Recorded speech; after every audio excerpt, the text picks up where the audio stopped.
table. How did these cards get passed to Mark, and what did that leave for Matt Sikkink Johnson and Sam Black? Now, this is going to be, heading into this one, looks like the first pack getting lined up at the moment. Should be pretty good. Matt Sikkink Johnson from Minneapolis. He actually got 4th Grand Prix Minneapolis in 2017, so no stranger to the top 8, and he's fighting one for right now. Yeah, and just to recap, these players at Pod 2 are all 10-2, so one more loss will eliminate them from top 8 contention. 3-0 here guarantees them a spot in the top 8. Certainly definitely need to at least win their first 2 rounds to have a shot at making a top 8. So we're going to be watching Matt draft and then Sam Black, and then we're going to have elimination matches basically all the way through into the top 8 here in Sacramento. Yeah, that's going to be a really great way to walk our way into sort of the final 8 players that have risen to the top, watching all these very high-pressure matches. Going to that one, I'm pretty excited. So heading into this pack, we have got there's a Druid of the Cowl. There is that Fountain of Renewal, Militia, Bugler, Pegasus Courser, Mirror Image. Yeah, pretty weak booster pack overall. The Militia Bugler, we saw Mark Jacobson draft as well. It's certainly a perfectly reasonable card. Again, some people calling Druid of the Cowl the single best common, so that's certainly a possibility. It looks like Matt likes the Militia Bugler. Going to start with an aggressive, maybe white-red type of card. Well, that's an uncommon, right? So it's allowed to outclass the Druid of the Cowl. That's right. Yeah, and look, if you ever hit with it, it obviously looks pretty genius. As we mentioned before, 3 mana, 2/3 vigilance, almost good enough as it is, and then when you add on the triggered ability, hitting a good percentage of the time, can be really strong. So heading into the second pack here, we started with that Militia Bugler, and really just entering into the early stages here, so very likely not too committed. We see that Satyr Enchanter that I think ended up around the table later. Essence Scatter, a card that goes to the front of this one pretty quickly. Also Gargoyle Sentinel. Yeah, and Strangling Spores as well. So some premium commons and a Satyr Enchanter, and this is really a color preference issue, right? I think that Essence Scatter, Satyr Enchanter, and Strangling Spores are fairly close in terms of power level. They're all a little bit better than Gargoyle Sentinel, but Gargoyle Sentinel has the advantage of keeping him a little bit open. So I have a slight preference for the Essence Scatter, I think, is just the best card, but difficult to fault him for not committing to a color and just taking the artifact. Yeah, we saw him lead with a white card, follow up with that Gargoyle Sentinel, so really his options are wide open. He's not working himself into already, maybe a white-blue deck. This Gargoyle Sentinel is very likely to make the cut no matter what. Right, good enough to make the cut in almost any deck. We see a Shock in this one. We have also got access to Uncomfortable Chill, Vampire Neonate. There's also a Plague Mare in here. Yeah, Shock and Plague Mare, again, 2 cards of a fairly similar power level, and this is going to come down to color preference. Again, I have a slight preference for the Plague Mare. It's hard to fault somebody for taking Shock. Militia Bugler, finding your Plague Mare, kind of nice. But these are all kind of close picks, and early on in the format, it's difficult to have really strong opinions one way or the other on these kinds of close equity decisions. So we're going to end up going with that Plague Mare, maybe keeping an eye on that synergy that you were talking about alongside the Militia Bugler, maybe taking the first steps into a black-white strategy. We have passed a Vampire Neonate. We have passed a Fountain of Renewal, a couple of cards that, if they've worked their way back around, could make decent additions as well. Skeleton Archer in this pack alongside Take, Vengeance, and Rise from the Grave, Wall of Mist working its way up too. Yeah, Rise from the Grave is a card that always ends up being better than I think it's going to be. It does quite a bit, and it's. I would imagine he's going to take one of these black cards here.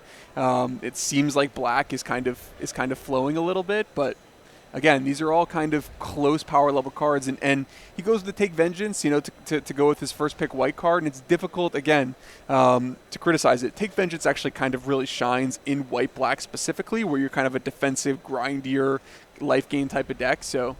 We also see Macabre Waltz in this one, a Cavalry Drill Master. That Macabre Waltz, also another Plague Mare. So we could be looking at 2 copies of this fantastic 2/2 for 3 that gives all of your opponent's creatures -1/-1 when it enters the battlefield, which can do a lot of really interesting things to combat. Yeah, I mean, at this point now, he's been passed 2 copies of Plague Mare, plus Strangling Spores. I would think I'd be getting the signal right now that black looks like it's pretty open coming from the right. So I would definitely want to be black if I were Matt. Heading into the next pack, and that might be the consideration that he has going into it, we've got a Bog Stomper, a Child of Night. There's also an Oresco Swiftclaw as far as the colors that he's already been moving into, but even Windmage a consideration, as well as a double cast, I guess. Yeah, I'm not reinventing the wheel here. I mean, there's a Child of Night. I have drafted black and white cards so far. In specifically black-white, Child of Night is a perfectly acceptable card. So for me, I wouldn't need to feel the need to dip into a third color this early. Might be looking at that Gift of Paradise, maybe just a nice little insurance policy for the future too, because if you do end up in a splash, that really enables them nicely. Surprising pick for me. Sixth pick, he hasn't taken any green cards yet. So for Gift of Paradise to be your first kind of dalliance with green is a surprising, way to go. And we have got an Infectious Horror. We have got a Sovereign's Bite, Colossal Majesty, Thud. Not a whole lot happening in the black-white realm. Yeah, nothing much here for him. Titanic Growth, if he does kind of go heavier into green, is possibly interesting. Colossal Majesty, if you get into like a really slow black-green deck, could be kind of interesting. But black-green is an archetype that really doesn't have a lot of, cornerstones that I have not had a lot of success with personally. So, we see two-headed zombie walking corpse. There's also the Elvish Rejuvenator. He has been taking some steps into the green cards. Also taking a look at Goblin Instigator. Yeah, if you are black-green, Elvish Rejuvenator is one of the single best cards. It synergizes so well with a lot of the different things that you're doing. But he goes with the two-headed zombie here, which is certainly understandable, given the fact that we said he's seen black kind of flowing. It's basically the only color that he knows he's supposed to be in, and he's still kind of trying to figure out what that second color is. So rather than potentially waste a pick, he's just going to continue to draft the black cards and then see what else materializes. Another nice small point of that card is that it does have that 4-power threshold for if he ends up running that Colossal Majesty. Great point, yep. Skeleton Archer is going to be the take this time. 3/3 for 4 mana. When it comes in, deals 1 damage to any target. There are quite a few powerful X1 creatures in this format. Yeah, totally fine card. Obviously passes the vanilla test, and if you ever get to kill something with the trigger, it feels like a pretty brilliant common. Yeah, but either post-combat, you can do that combined with maybe a combat that looked very profitable to them. And we are seeing Duress, Marauder's Axe, Mighty Leap, Plummet, Naturalize. Yeah, when you're dallying between the 3 Abzan colors, you're always pretty happy to see green, green, white, white, black card and an artifact with 6 cards left.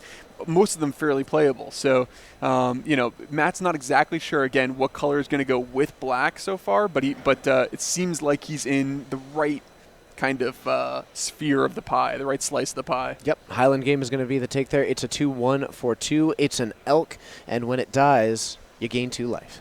Yeah, it's okay. It's going to make your deck, I would say, something like 30 to 40% of the time, depending on what your curve considerations are and do you need just kind of a body. Yep, Root Snare, Trusty Pack Piece, taking Root Snare, 2-mana Fog. Yeah, Root Snare sideboard card against some of these Trumpet Blast and Inspiring Charge type decks. We see Foul Orchard, Explosive Apparatus, and a Trumpet Blast. We're just going to take the Foul Orchard. I mean, moving into the green-black deck a little bit already. Yeah, and if he potentially ends up having to go green, white, and splash the black, Foul Orchard would be extremely valuable. Even if he's just straight green, black, he's got 2 copies of the Plague Mare already, so he may have some difficult mana considerations if he's able to pick up double green cards later on. So nice to pick up Foul Orchard there. And as we mentioned, Explosive Apparatus loses a lot of value in the move over from sealed deck to draft. Yeah, and that's going to be a really big thing. We saw that in the earlier draft. A lot of cards, even when we're talking about these cards, the matches, it's a lot of the cards that we did not see shine whatsoever when it came to sealed, and it's really this just kind of change in the way that you need to evaluate your cards. Right, and so you look at Matt's deck. He's doing okay in terms of power level. Obviously 2 copies of Plague Mare and Skeleton Archer. He's lacking direction, right? The black-green decks don't really tend to have a direction. Black-white decks tend to, kind of get into that life gain thing. We saw him pass up the opportunity for a Child of Night earlier in Pack 1. So it looks like he values kind of the green signal that he was picking up a little bit towards the mid-late part of Pack 1 and wants to move into just kind of a black-green, grindy, good stuff deck. Although, only really being committed to black so far, he can kind of go with wherever the packs take him in terms of what he opens in pack 2. Yeah, and another thing is that he probably knows that he passed that Child of Night, also a Fountain of Renewal, also I think 1 or 2 copies of that Vampire Neonate, and those aren't in his pool now. Someone else has them. Right. Yep. And I guess if you're the guy with 2 Plague Mares, you're okay passing Child of Night, right? That's the kind of card you want your opponents to have in their deck. That's a good point. Especially, on the play, let them play a Child of Night, follow it up with a Plague Mare, feel pretty good about yourself. Beautiful, yep. So we're going to head into pack 2 here, trying to really solidify that game plan. We saw something similar, actually, in the last draft that we did, Mark Jacobson was also fairly widespread heading into his second pack, and it really came together. I think it's going to be a similar situation of needing to pick a lane pretty early on in this pack. Yeah, the difference there is that Mark had a couple of those cornerstone cards, a couple of the gold uncommons and things that he could kind of grasp onto and say, yes, this is a direction that I can clearly go once I pick that direction. Matt's still kind of looking for that, right? Plague Mares and Skeleton Archers, they're good role players, but they don't fit in any synergistic archetypes. So he is mostly just kind of drafting and I mean this in not an insulting way, a pile of cards, right? At this point, there's not really a deck that's coalescing yet. He's going to be looking for that direction here. We see Lich's Caress in this pack, looking pretty powerful in there. Other options, there is a Daggerback Basilisk, there's a Manalith, Take Vengeance, a card that he ended up taking during the last pack, also Gargoyle Sentinel. But that Lich's Caress, destroy target creature, gain 3 life, nice clean removal spell. Nice clean removal spell, good in both a green-black grindy deck, a black-white life gain deck, or even just a black-white aggressive deck. I mean, it just does kind of everything that you want, catches you up when you're behind, and short of opening one of the powerful, bombs in his colors, about one of the best commons you could possibly hope to open. So, heading into the next pack, still trying to find that direction. So every time that we kind of go through this, I think we're going to see him really quickly moving through this, trying to find something that's going to lead him down a pathway. Thorn Lieutenant, Druid of the Cowl, another copy of Plague Mare. 3 Plague Mares in the deck just sounds great. Yeah, I mean, Thorn Lieutenant and Plague Mare are pretty comparable in terms of power level. I think I probably slightly prefer the Thorn Lieutenant, but just given how committed we are to black, it'd be hard for me to not want to continue acquiring Plague Mares. I like Plague Mare quite a bit. Yeah, Thorn Lieutenant is going to be the take. It's a 2-mana 2/3. It is also pretty resistant to removal because if they target it with a spell or an ability, you get an Elf Warrior. That's a 1/1. And even if you draw into that late game, that 2/3 body isn't really what you're stuck with. You can pay 6 mana, and it becomes an attacking 6/7 or blocking. Yeah, and I think that maybe Matt either likes black-green more than some other players that we've seen, or really values that Gift of Paradise, right? We saw him take it as his first green card out of nowhere, and now takes Thorn Lieutenant as really his second kind of rock-solid green-black card. So it's possible during Matt's preparation for this tournament, he thought, black-green's something I'm actually going to target because maybe other players don't like it as much as I do. Yeah, and you've said earlier that green is really one of those colors that players are trying to get into. Taking that Gift of Paradise really enables him to move in on that one and also enable whatever he's pairing it with. Yeah, and Gravedigger, one of the nicest cards for a green-black deck, right? You have a lot of creatures with Enter the Battlefield ability. He has a bunch of those already in his deck, so the ability to use that Enter the Battlefield ability, trade off or something, and then regrow your creature with Gravedigger to reuse it again, that's exactly what the flavor of black-green wants to do. Gravedigger in a core set, to me, is just phenomenal. It's a card that we've been casting for years and years and years. Tempest, right, was the original Gravedigger, I believe. I'm going to take your word. You're the expert. So we have got Giant Spider in this pack. We have also got a Thornhide Wolves.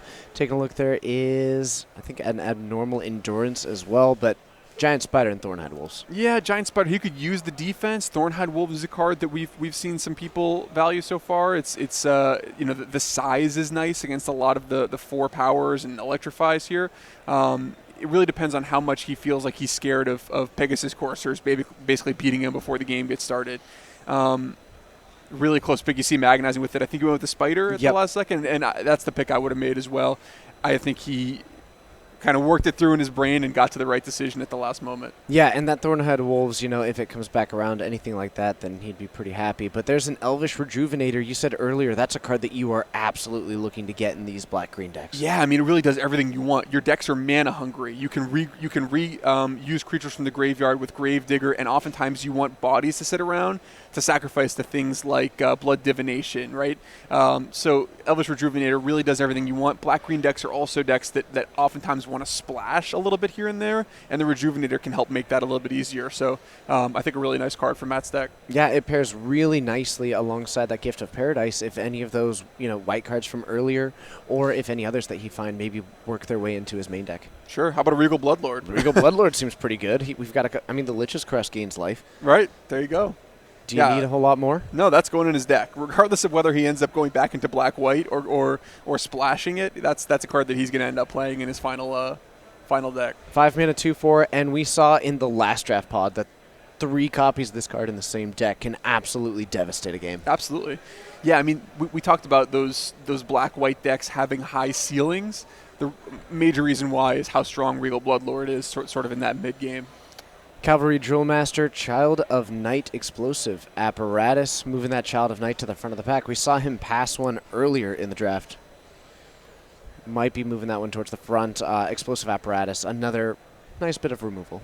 Well, yeah. Okay bit of removal. Yeah, again, it's how much does a black-green deck really need to kill a 2/2 or a 3/2 creature? It doesn't seem like that much, but clearly Matt, in his preparation for this tournament, does not value Child of Night, has not liked it so far in his early experiences with Magic, with Core Set 2019, and it's understandable. I mean, Child of Night, pretty objectively weak card. There's a lot of cards that absolutely stonewall it, and he's just going to continue to pass those along and say, you know what, I'll just clean them up with my Plague Mare. Yeah. So, taking a copy of Duress here, this is something that you've been talking about, drafting cards that are going to find their way into your sideboard. Draft for the sideboard. Yep, good pick for Matt, and something that you'll be happy to bring in if you see a copy of Planeswalkers or Banefire or something of that nature.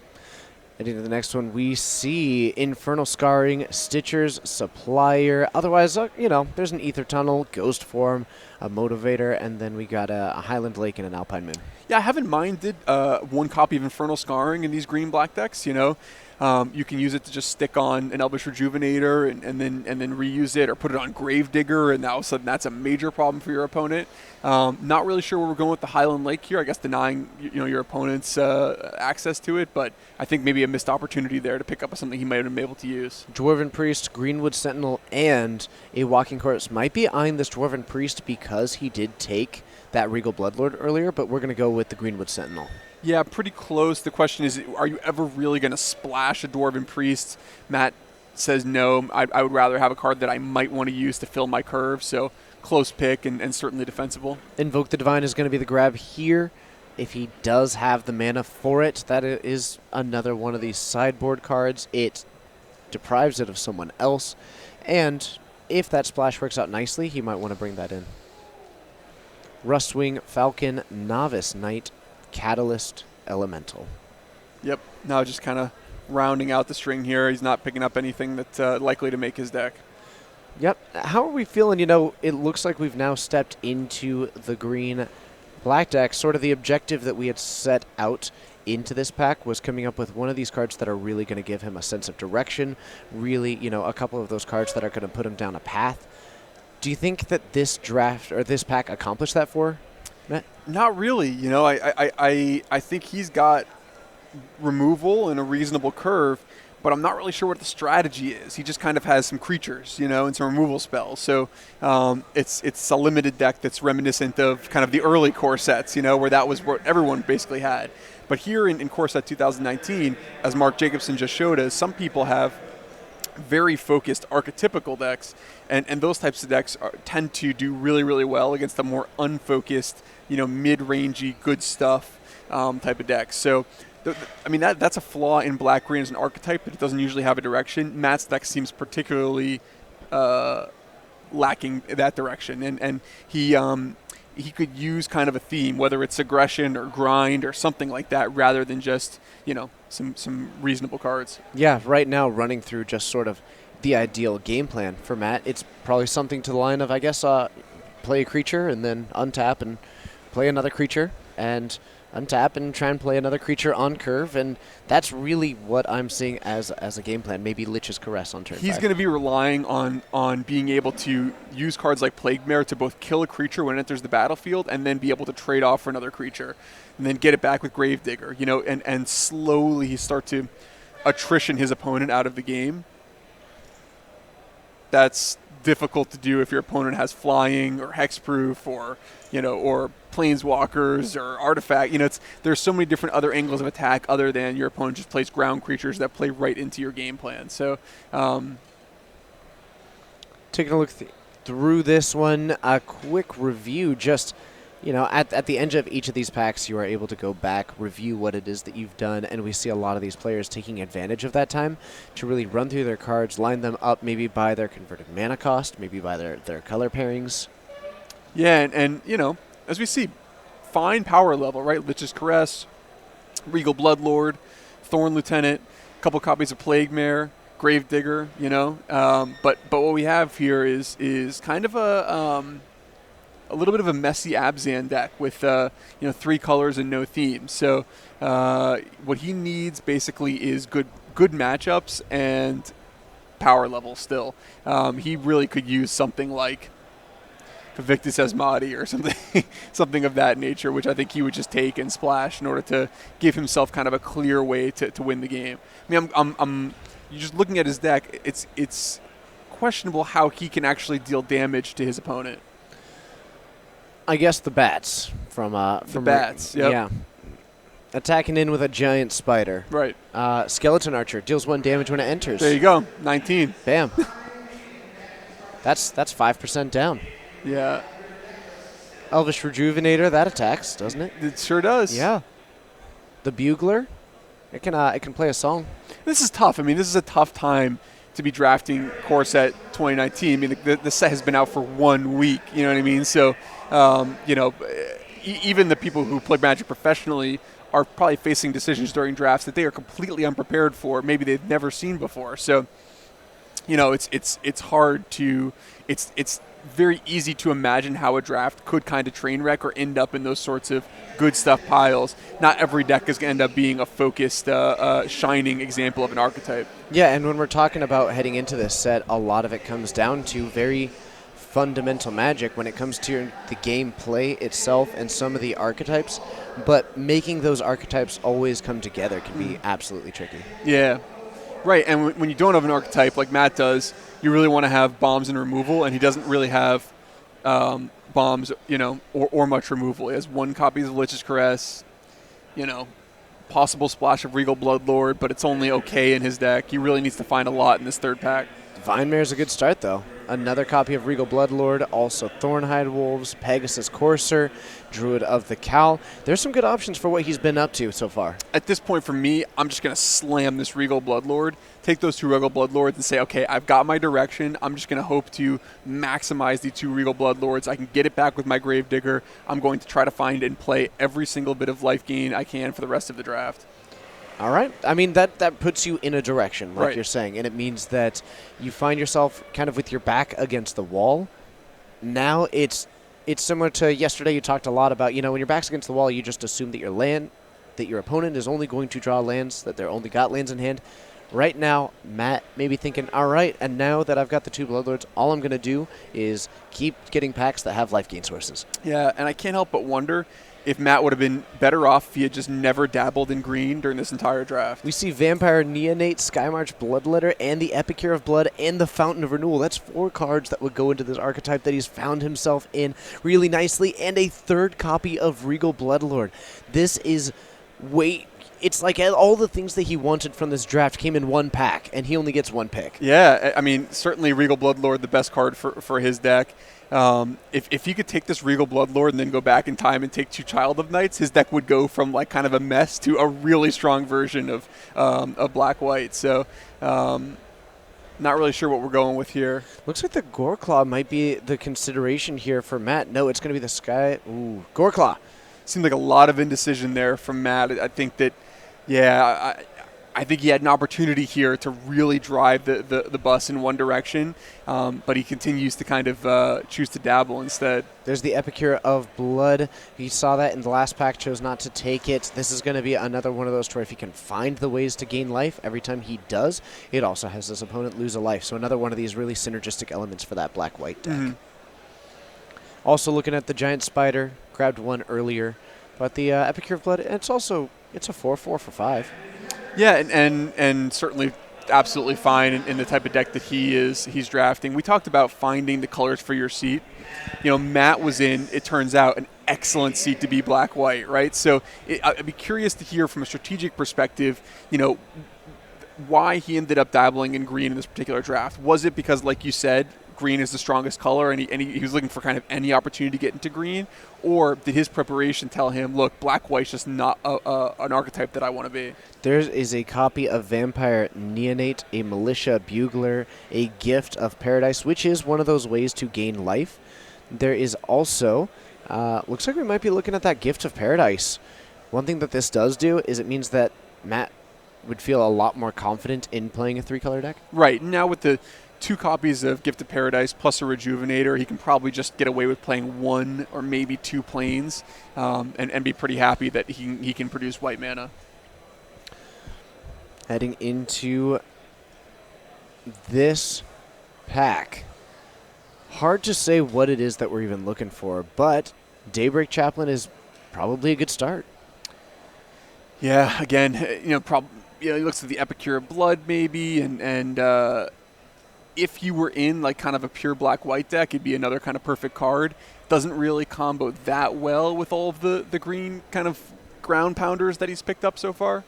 Epicure of Blood also does have some consideration to where when you combine that with the Gift of Paradise, you can cast that on turn 3 and put down an Epicure of Blood on turn 4 because of that acceleration from the Gift of Paradise. Sure. So you can get those 4/4s on turn 4, maybe just help that sort of aggressive strategy.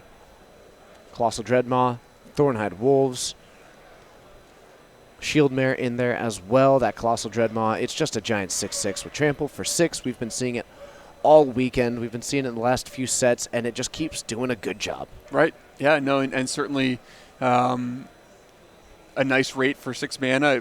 It requires an almost immediate answer. All right, so we are really starting to move into this Obzon deck, and it's just becoming make things happen with creatures on the ground, try and piece together some synergies. Another copy of Colossal Dreadmaw. There is also just some mana base. Yeah, Tranquil Expanse he certainly has enough cards that cost 5 and 6 mana. He doesn't necessarily want another Colossal Dreadmaw, so he's going to solidify his mana base with a Tranquil Expanse, which is, I think, a good pick. Yeah, and we saw earlier, I think there's a copy of Foul Orchard in this as well. So we've got 2 of these base green dual lands that actually go into both of the splash colors. You talked about you may only need, 1 copy of planes, anything like that, and this is really starting to help to where Matt's mana base will, despite being in a 3-color deck, still look pretty good. Yep. Nightmare's Thirst. Yeah, nice pickup. I mean, in black-white, certainly one of the rock-solid removal spells that I've been really impressed with so far. I haven't had a chance to use it in Abzan yet, but we'll get a chance to see it there as well. Yeah, I like how this card acts as both a little bit of an enabler and a bit of payoff. Quite good with Gift of Paradise. Definitely true. Suit that up onto one of your lands, gain 3 life, then another, give a creature -4/-4. Nice for 1 mana. Yeah.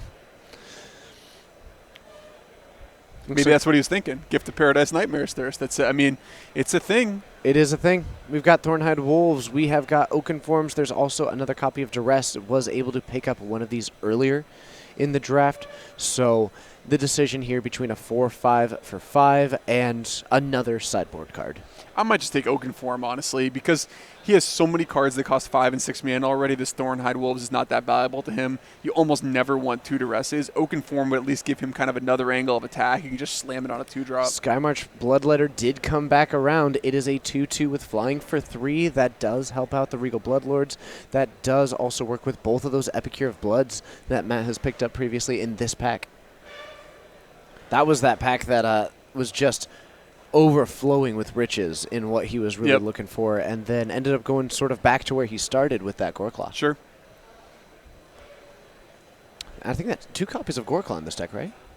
I don't believe so. I think that Mark might have had an opportunity for a second chance at Gore Claw. That's right. It's been quite a weekend. There's been a lot of Gore Claws. There's been a lot of Gore Claws. Invoke the Divine here. It's going to be another copy of those sideboard cards. He grabbed one earlier in this draft. So his sideboard, he's got the Duress. He's got a couple of these Invoke the Divine. So once he goes into these sideboard matches, he's got some good options. And it's going to be a Doomed Dissenter. 2-mana 1/1 that when it dies, you make a 2/2 zombie.